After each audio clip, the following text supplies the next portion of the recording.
Hello and welcome to Meet the Expert. I'm Daniel, and since 2006, I've not been allowed to call myself a planet. And I'm Craig, and I'm Go for Launch. Today, it's your chance to meet two experts from Scotland's space industry. You'll hear about what they've been working on and ask the questions that you want answered to find out more about this really interesting area. So technologies produced in Scotland are at the cutting edge of science in the space sector. Space firms headquartered in Scotland are bringing in over £254 million, and government figures show there are 133 organisations in Scotland working in the space sector. The UK's first commercial, conventional spaceports are going to be located in the Highlands and the Islands, with vertical rocket and satellite launches planned from as early as next year. And that's why space sector employers are calling out for people with technology skills. And in the future, they'll be looking for even more. So when it comes to a career in space, the sky is not the limit. Today's theme is space technology. We're going to be talking to David and Ed about what it takes to work in this really interesting and exciting area. This live stream is also part of the ScotSoft 2021 conference, so hello to all of the delegates joining us, as well as the schools. We'd also like to welcome our schools and groups watching today and sending us in their questions. So I've got a list here of schools that I know are taking part today, Daniel. Bishop Briggs Academy, hello to you.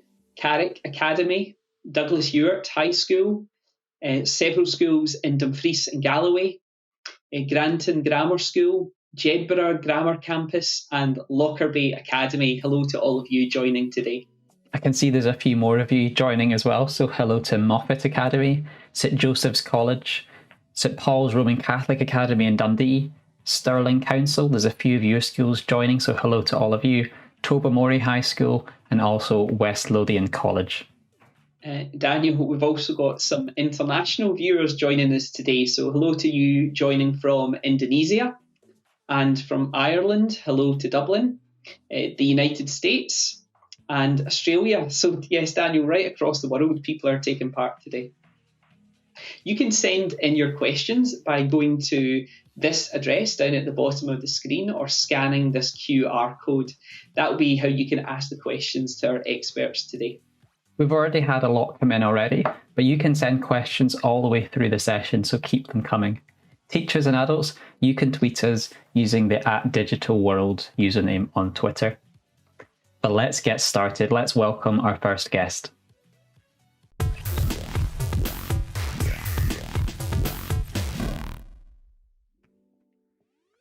Hello, David, and welcome to our Meet the Expert session. Thanks for joining us.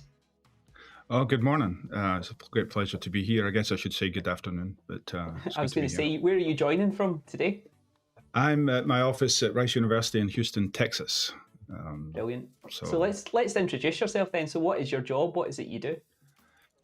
Well, I've got a couple of different roles at the university. I'm a professor in astrophysics, so I've been here for 18 years now, actually. And then my other role is the director of the Rice Space Institute. So I work a lot with the NASA Johnson Space Center and basic space companies and stuff around Houston, the country, and even now with the space industry in Scotland as well. Fantastic. So we're going to start with a bit of a fun couple of questions for you here. So this is about your space profile. We ask this to all our guests. So you can give me some quick fire answers to these. So my first question is, what was your favourite piece of technology when you were a teenager? Well, you have to remember, my ID card at the university was written in Latin. But I think nowadays it would be the Casio calculator watch. Excellent. How to carry a brick, yeah. Okay, my next question is, if you could name a space rover, what would you name a space rover? Yeah, that's also a hard one. Everybody tries to get clever. I would go for Rover McRover. Rover McRover. Yeah, definitely got a Scottish touch to that name as well. Okay, one more question then that's part of your space profile here. So where in the universe would you most like to visit? I'd like to go to the event horizon of a black hole. I used to study black holes in Glasgow before I switched, and that would be a great place to go. Probably not for long, but... I was going to say, it's probably somewhere you could only visit once for either a very long time or very short time. I'm not sure. Yeah, I guess it depends how fast you're moving and how close you get. But yeah. So we've got a clip from a project that you were proud to be part of. So let's look at that clip now. Station, this is Houston. Are you ready for the event? Houston, we are ready for the event. Hello, my name's Cameron Kelman. I'm age 15 and I'm a student at Bathgate Academy in Scotland. My question for NASA is, how do you mentally and physically prepare for a long-term space mission? Thank you. Hey, that is an excellent question because it does take a lot of preparation to get ready for a space flight. On the mental side, I don't know. You just really have to be ready to go. You have to know that you're going to be gone for your friends and family for at least 6 months, usually longer than that because we go into quarantine ahead of time. So you just need to be ready, and everybody prepares for that differently. Physically, you've got to be in shape to be able to do spacewalks, to be able to take the loads of launching and landing. And so we actually work with athletic trainers before we leave Earth to make sure we're in the best physical shape we can be before we get up here.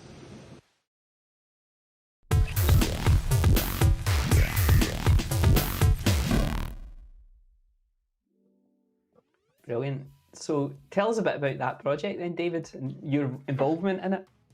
Well, it was, I guess I was responsible for putting it together. Both the astronauts on screen there are friends of mine. Shannon was on the left. She was the one speaking. She's graduated. All of her degrees are from Rice. In fact, she'll be here on campus on Tuesday because on that mission that she was on, she took some Rice artifacts up to the space station. So she's bringing them back and handing them back to the university. But the reason it got started was for the astronaut on the right, which is Dr. Kate Rubins. Kate came up to me a little bit after she spent a year in Moscow and came back and told me that she was going back up to the space station. She had gone on her first trip where she was the first person to sequence DNA on the space station. And she said, hey, I can give you a call. We're allowed to do some private crew events. And so around that, we built this connection to schools. And because of conversations I'd been having, we decided to set it up with schools in Scotland, Houston, and also in a town called Guayaquil in Ecuador. And then it was hosted, what you saw was a clip or the watch party that was hosted out of Edinburgh with a good colleague of your next guest, Murray Collins and Kim McAllister. So it was a fantastic event. We got over 40 questions. The space station passes overhead in 20 minutes, so we could only answer 15 of them. But then I got another astronaut, Serena Onan Chancellor, to video record answers to all the other questions so that most of the questions got answered. It was a great event, absolutely fantastic. It was really, really great to be part of it. Excellent. It sounds like a brilliant thing to be part of, and you wouldn't, that's another thing you don't get in a lot of Zoom calls, is it? You don't get someone saying, actually, I'm only passing over the right part of Earth for 15 minutes, so we need to make this quick. Maybe I'll do that for my next team meeting as well. That's right. I've got to go. Oh, drowning out. Yeah. I'll pass I think it's called. You call it LOS if you want to sound professional. That's you moving into loss of signal. Yeah. Got it. I'll remember that, Daniel. So today's session, David's all about space technology, and I guess first question is, what makes the space sector great to work in? Actually, the people. There's a lot of really, really great people in the space sector. And I think people have their own opinions of what the space sector is, but it's actually pretty much anything you can think of. I gave a talk in Scotland last year where I said, every company is a space company, whether they know it or not, because in order to do the things we do in space, we need to have satellites, we need to have electronics that work on the radiation environment up there. We need to know orbital mechanics, so there's a whole bunch of math so that we can know where to put the satellites and how to get them there. When we put humans up there, we have to keep them alive, so we have to learn about how to reclaim water. The astronauts' favorite phrase is, yesterday's coffee is tomorrow's coffee. And so all of those technologies come into play to keep this presence, whether it be a robotic presence, or a rover on Mars, or a human orbiting the Earth. Everything is about survivability of machines or people, and the technologies required to do that can be quite sophisticated. And in addition, we also go to space to observe things like black holes, the sun, other planets, and that's a whole range of technologies. with telescopes and again, a lot of interesting software, AI, artificial intelligence, and so on that comes into play. So pretty much anything can have a space tinge to it if you're interested. Well, even if you're not into science and engineering, the communication skills to convey the information that the space program generates. The ability to even do contracts. You have to have people who specialize in being able to provide support to companies who are building the technology and so on. So it's just really fascinating, and everybody tends to be in it because it's something they're passionate about. It's not just a job. I remember, I wasn't there, but there's a story goes around that way back when NASA was first formed, President Johnson, I think it was walking through one of the halls, and he met a custodian, a janitor, and they asked the janitor what he did, and he said, "I help put people in space." So it's really a great. I just love it. Absolutely fantastic being in the space industry again. We've had a lot of really good questions coming in since we started. In fact, my screen is just scrolling as they're all coming in, so thanks for sending them and keep them coming. But here's a question that's kind of related to that topic, and this is coming from the P7 class at Balmuley Primary School. And they've asked, when did you first know you wanted to work in the space industry? So I guess, was there a particular moment, or like at what point in your life do you think this is what I want to do? Some people it's been there since the beginning, and it depends a lot on what you're exposed to. And I think a lot of people in Scotland now are being exposed more to the space industry, and so I think a lot of folks will have their own stories to tell going forward. I was always interested in astronomy when I was at secondary school. I grew up in Postle Park in Milton and Glasgow, and I was really always interested in astronomy. And so when I went to I decided to go to university, and I chose astronomy as my field of study. I've got an interesting story, but we don't have time to tell it, about how I quit and then started again. But basically, the education I got in Scotland allowed me to do that. And essentially, I've been doing it ever since. So like I said, my student ID card was in Latin, so I've been doing this a long time. But yeah, no. So again, that was it. It was my interest in astronomy in secondary school. There's a question that's come up a few times here that probably is quite an easy one just for you to kind of squash, and it's, why is it called the Rice Institute? So this is Lockerbie. I'm picking up people from S2 and Lockerbie, but a few people have asked it sort of like, I guess we put the title Rice Space Institute, but yeah, what's the history behind the name? Right. So the Space Institute, this is the Space Institute at Rice University, so we call it the Rice Space Institute. And Rice University is a private, very elite private university in Houston, Texas. And it was formed or created a little bit over 100 years ago, built on the donation of a man called William Marsh Rice. And so William Marsh Rice, he was a businessman from Chicago, and he wanted to create the kind of Harvard of the South. And he invested the money to create what was then called the Rice Institute, which was the university as a whole. In fact, one of the first president was an astronomer, actually, just by coincidence, that they hired over from Princeton. And so over the years, Rice Institute in the 60s, I believe, became the Rice University. And then we had the first ever dedicated space science department in the United States that was created essentially around the formation of NASA. We were involved in getting the NASA Johnson Space Center to Houston. Not me personally, but the university. And so we had the space physics department that became space physics and astronomy. And then a few years before I came here, the space physics and astronomy department merged with physics to become physics and astronomy. And out of that merger, the Rice Space Institute was created under the leadership of Professor Patricia Rife, who's still here and is a colleague of mine across the hallway. And then I took over as the director in 2012. So the name comes from the name of a person who put up the money to actually create the university in the first place. Sounds like that university is really sort of shaped around the space industry, or at least it has certainly adapted and And it's not quite. I mean, we have because of our connections at the beginning with NASA. So we have a space component, but it is a full. I mean, we don't have a medical school, we don't have a law school, but we do have everything else. And so it's a very you'll know. I think both of you will know because you visited here the kind of university it is, and I think. It's fairly unique because of most of the elite universities are kind of centered on the coasts, maybe a couple in Chicago. So we're really proud of our position down here in the south. Thanks, David. So we're going to come back to ask some more questions with you and Ed together.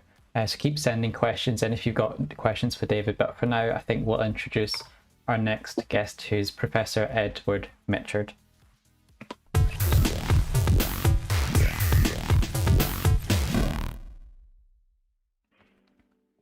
Hi Ed, how are you doing? Very good, thanks. Delighted to be here.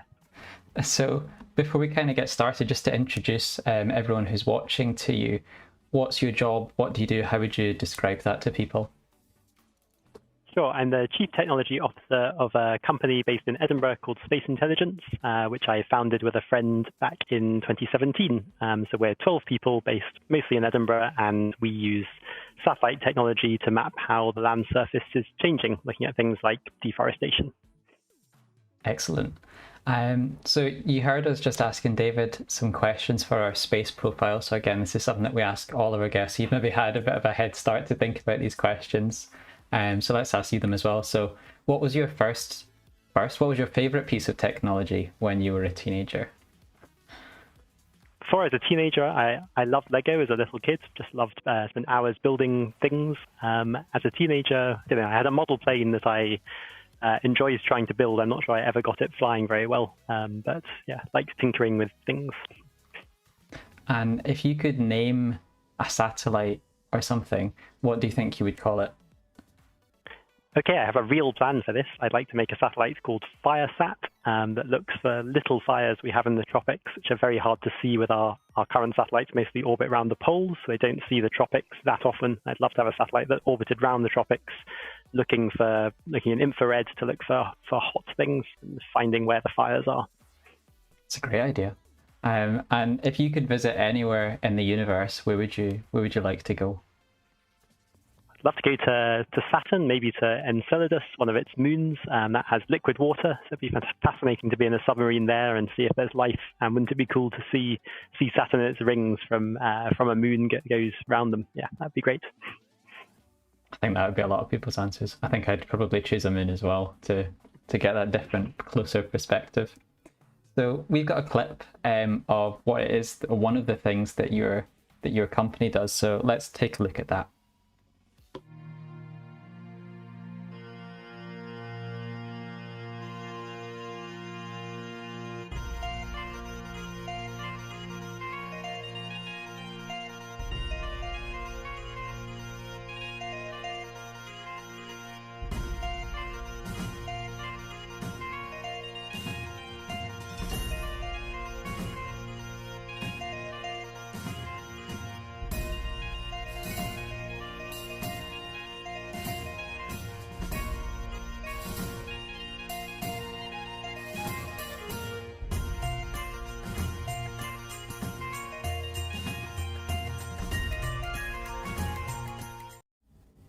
So in that video clip there, we saw lots of sort of overhead photography with different overlays showing different sort of land uses. Would you be able to tell us a bit more about what it was we were just watching? Sure. So that's a project we did for the Scottish government to help them map the land cover of Scotland, so they had a better idea of where the different land cover types were, so that we could look at restoring damaged ecosystems to suck in more carbon back from the atmosphere. So what you saw were lots of different types of satellite data that we combined together using artificial intelligence to make an accurate map of Scotland's land cover. And those maps that you've got, they're kind of at the cutting edge, aren't they? Sort of, I suspect a lot of other countries. Scotland is now the best mapped country in the world. So we have free and open data. We have it available on a website we might be able to we can share that in the chat. I'm not sure if we have a chat. Anyway, this is mapped really accurately for 2019 and 2020 into 22 different land cover classes. And I don't know of any other country that's mapped that recently at that kind of precision. There you go. Scotland is the most the most sort of mapped in terms of land cover in the world. Craig, you've been watching a lot of the questions coming in, and I think you've identified a few. I have, yeah. So today's session's about space technology, and your company, Space Intelligence, is using technology to help tackle things like climate change. So pupils from Mrs. Patterson's class, and that's Craighead Primary School, have asking, specifically, how does your job, how does what your company do help our planet? Yeah, that's a great question. So about a quarter of the greenhouse gases we're releasing into the atmosphere are because we're destroying bits of the land surface, mostly cutting down forest in the tropics. So what we can do is we can use satellite data to find out where that is, to help law enforcement kind of try and stop that. Ideally, we have rich countries like ours paying developing countries to halt that deforestation. But also, we want to restore environments around the world. So in Scotland, 80% of our peatlands are damaged. We'd love to work out where those are and put efforts in to try and get them back to how they used to be. To do that, again, we need satellites to target that and to monitor it to make sure it's working. That's great. There's a questions coming in here from St. Joseph's College about what information do these satellites that you're accessing, do they record? What type of data do they record? Yeah, so there's three different types. So the main type is optical satellites, which are a bit like you see on Google Earth or something. So they're basically cameras. They record further into the infrared. So they record bits of radiation we can't see with our eyes. But essentially, they're taking pictures. The world is covered by clouds most of the time, particularly in the tropics, where we're particularly interested. So we try to use some other types of satellites that can see through clouds. So these are called radar satellites. They kind of look sideways at the world, make the world look very weird, but give us other information. And we also use a type of satellite that sends laser pulses down. That can tell us how tall trees are. They penetrate through the surface. So yeah, those three different ways of seeing the world is what we use to build up our maps. What I think is quite interesting as well, and not everyone might realise this, but am I right in thinking you don't necessarily own these satellites themselves, but you're able to use the data that they provide? Absolutely. There's a deluge of free satellite data now. There's hundreds of satellites collecting data all the time with free data that anyone can access. You just grab it through a web browser. But using that data is really quite difficult. It's not easy to analyze, and the file sizes are enormous. So companies like ours have the expertise to use that free data effectively to get intelligence, the second part of our company name. So to get that kind of information out of this massive amount of data. That's great. I can see even more questions coming in just now, and I've kind of put a few together here. But the question is along the lines of, so you're the Chief Technology Officer, but you mentioned that you've got a team of 12. Does everyone in the company have a sort of tech background, or are there other types of skills that you need as well? Yeah, I guess there's three types of people who work for the company. So there's pure technology, computer science people. There's people with more an environmental science background, like myself. My undergraduate degree is in biology. I do a lot of computer coding and I understand the technology of satellites, but really I'm a ecologist. I've spent a lot of time walking around tropical forests. And the third type are more sales and business people who talk to clients about our services or do our work on social media and so on. Fantastic. So yes, I suppose, people might not realize that they could work for companies that are making use of space technology, but actually do it from Scotland. So like you mentioned that you're from, your company's mainly based in Edinburgh. And I think a lot of people probably don't realize that that's, something that you don't have to go to. I'm not picking on David here, but you don't have to go to Houston to do this type of thing. You can do it here as well. Absolutely, yeah. 11 of our 12 people are based in Edinburgh, and we have one in London. Excellent. Yeah, there's lots of space technology jobs in Glasgow and Edinburgh, and increasingly around Scotland as well, with a spaceport opening in Shetland, for example. Yeah, it's a big and growing industry. that would be pretty exciting as well, especially I know we've got groups joining us today from the Highlands and Islands, so this could realistically be the type of area that within the next 5 or 10 years, if you're at college studying just now, you're at high school, it could be an area that you might want to get involved in. Daniel, I'm thinking that we should bring David back as well in just a second, and maybe we can put everyone together, and we've got quite a few questions coming in, and we've got another 15 minutes. So I think if we bring everyone back together, we can post the questions to the group. How's that sound? I think that's a great idea. Let's bring David back.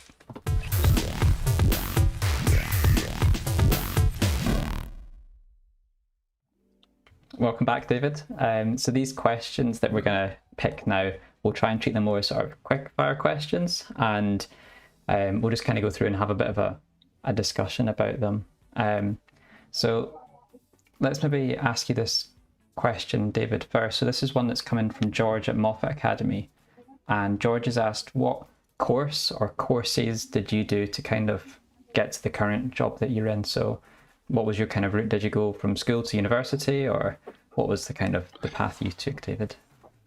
Yeah, I took thanks for your question, George. I took the traditional path, which was at Glasgow, excuse me, at the University of Glasgow at the time. If you wanted to do physics and astronomy, you actually had to do, your first year was just physics, astronomy and maths. So was your second year, so was your third year, and then in the final year, you did physics and astronomy. And so those courses were tailored really to that degree, and because it was a joint degree in physics and astronomy, that you didn't really have a lot of play. So really those are the key courses in the science side and the research side ultimately that I went on to do. But again, I want to emphasize something that I think both Ed and myself said earlier, which is there are different skills that are required in the space industry. I was a research scientist for many, many years before I started getting involved in the technology side. So again, just to emphasize, there's lots of skills that you can do almost anything at college that will help prepare you for the industry.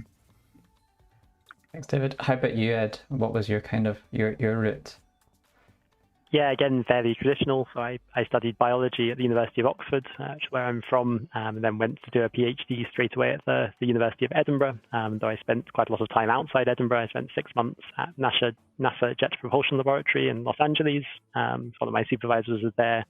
I spent probably another 6 months or so overall measuring trees in various tropical countries in Africa.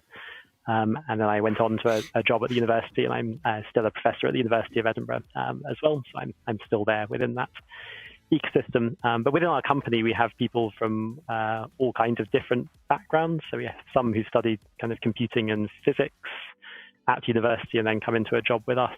And we currently have a graduate apprentice from Edinburgh who's come to work with us straight from school. So yeah, it's a variety of possible routes.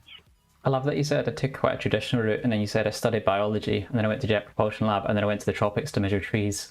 I'm sure that's probably everyone's traditional view of going into the space sector.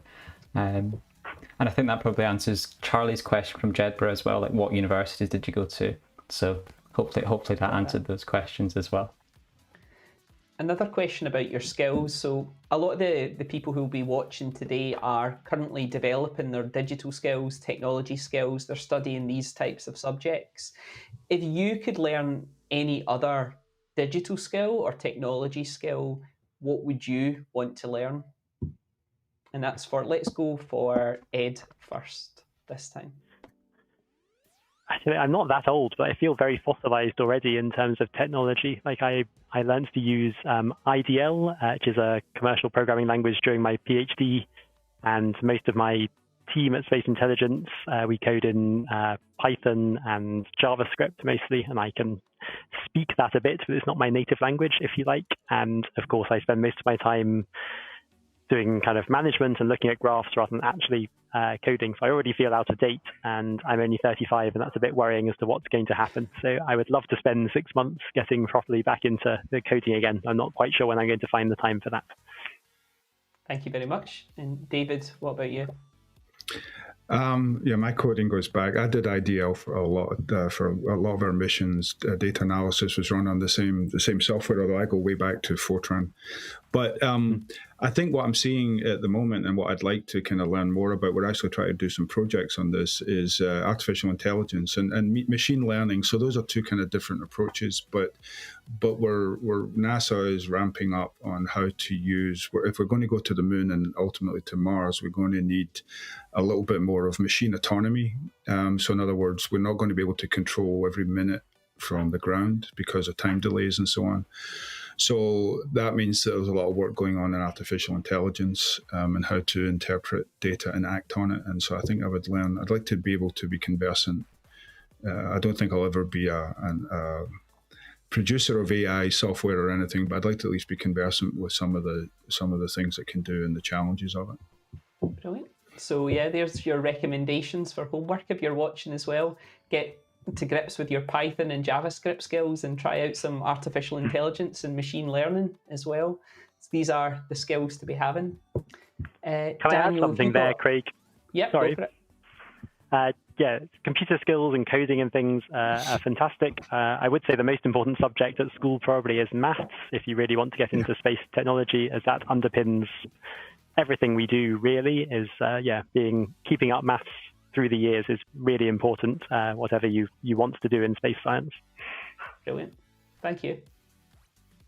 Daniel. Yeah, you just answered a bonus question there, Ed. Someone asked about subject choices about 2 minutes ago, and I can't scroll down to find it. But thanks for answering that one as well. There's a question here that I think is quite interesting, and it's what's one common myth about your profession or your field that you'd like to debunk? So like, this is your chance to kind of dispel one, I don't know, a question that you get asked all the time and you think, I wish people knew this, or I don't know. I'm sure something's maybe coming to mind. David, we'll come to you first. That's a good question. I guess we're not all rocket scientists, right? I mean, there is one of the things that's it's a tough one. I'll keep talking until I think of an answer. No, I think I think the assumption is, well, one thing that people always ask me, because I'm in Houston and because I work at a space institute, is, have I ever been to space? And the vast majority of people who in the space industry don't get to go to space. I'm actually too tall for the spacesuits. I've talked to NASA for years about building a bigger one, but they refuse to. I think it's something to do with it costing $1 billion. But I think that you don't have to go into space to be a space scientist, to be a participant in the kind of space world. You do have to send things into space, like Ed, and work with what's in space, like Ed does. I've never been in space, and it's unlikely that I will, unless I can convince a Richard Branson to give me a free ride. Private flight, maybe. Right. Ed, same question for you then. Yeah, I think there's a bit of a misconception that people who work in technology in general are all male, all hackers who like sit at their computers until 2 a.m. The majority of our company is female, and a lot of us come from a wide variety of backgrounds. We all use computer code, I guess, in the technical team, but some of us have done, worked on real environmental problems and climate change and come from more of an environmental science background than necessarily a hardcore computing background. Excellent.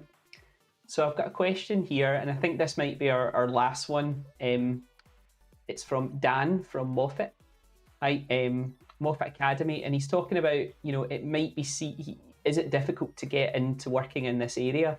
So I guess the question is, is it difficult to work in this area, or what advice would you give to the young learners, the learners who are watching today who are maybe considering a career in this sector?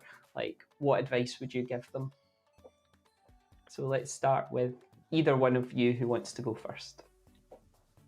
I can go. I guess there's a massive shortage in Scotland of computer science, data science, space technology type people. We are finding it hard to hire people from Scotland, hard to hire new developers in general. So if you get into that area and study well and get the qualifications, then there probably will be a job for you in Scotland or worldwide. And that doesn't mean you have to work for a tech giant or something. You can work for a company that's making a difference with climate change, or a smaller company. Those are out there. So I'd encourage people to pursue that path, I guess. Thank you. What David? I would say is, and on one hand, it can be difficult, right? I mean, if you want to do PhD level research, then you've got to go through that whole path, and that kind of gets into rarefied atmosphere. I would encourage anyone who's interested to do that.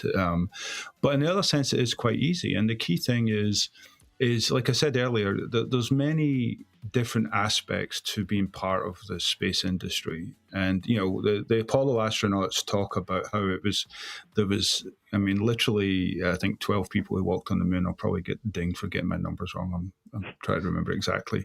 But it was like 400,000 people worked to put them there. And so in some senses, if you just do what you're good at and what you enjoy, and that could be everything from graphic design to cosmology or relativity or whatever. If you enjoy it and you're good at it and you have the opportunity to pursue it, you can then find an entryway into the space industry of your choice. I mean, I was really on the theory side of things, and then I switched to working with data from missions. I ended up in the US, and I was helping build and design spacecraft to do science and so on. So, you never know where it's going to take you, but you're not going to go anywhere if you don't enjoy what you do. So that's the key thing: is what is it you're passionate about? What is it you're good at? And then let that take it where it will. And if you keep that interest in the space industry, there will be an opening for you somewhere along the line. Thank you very much. So thank you for everyone who's sent in your questions today. We've literally had hundreds of questions, and unfortunately we've not had time to answer them all, but I'm sure that the answers that you have had have been really useful and interesting. So thank you to Dr. David Alexander and to Professor Ed Mitchard for joining us today for this Meet the Expert. Daniel, we'll be back again at some point, won't we? Yes, so if it's another Meet the Expert you're looking for, we'll be back in December, where we're looking at the games industry. So I hope you'll be able to join us for that. We're on YouTube, so why not like and subscribe to the channel? If you subscribe to the channel, you'll get a notification next time we schedule one of our events. But it's bye from Craig. Bye-bye. And it's bye from our guests, and it's bye from me. See you next time. Bye. Thank you all.